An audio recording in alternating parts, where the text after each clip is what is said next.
Из 123 участников конкурса юных вокалистов на приз Ольги Сосновской во второй тур прошли 77 ребят. Впервые за 27 лет его существования отборочные состязания проходят в дистанционном формате. Это принесло некоторые трудности ребятам, но сильно расширило географию. Оценил талант юных вокалистов Евгений Стокас.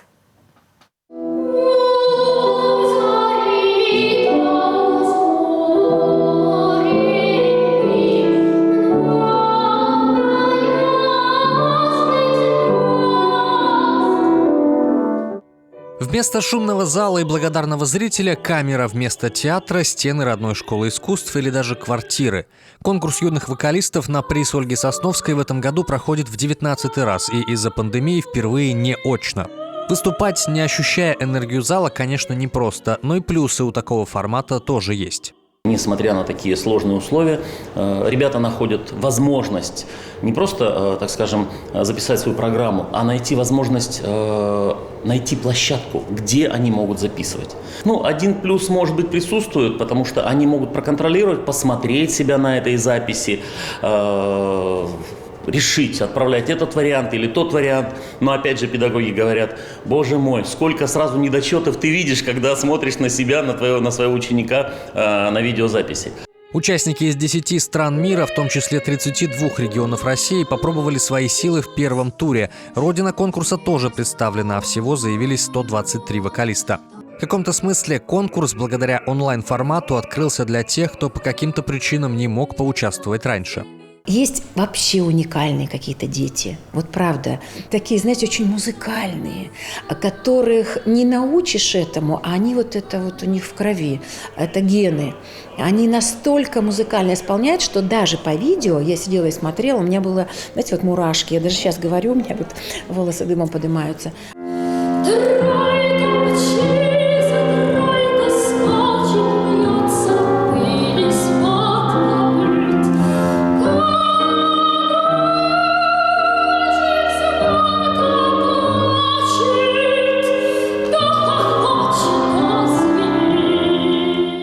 Музыкальность исполнения, чувственность, стиль, тембр голоса и диапазон – вот только несколько критериев, которые оценивает жюри. В этом году среди судей множество иностранных педагогов и артистов, в том числе из таких музыкальных стран, как Италия, Чехия и США, так что результаты отбора максимально объективны. Впрочем, и наши земляки отмечают высочайший уровень участников. Прослушивание просто превзошло все мои ожидания. Большой показатель, что некоторых участников просто приходилось слушать еще раз, потому что получал огромное удовольствие.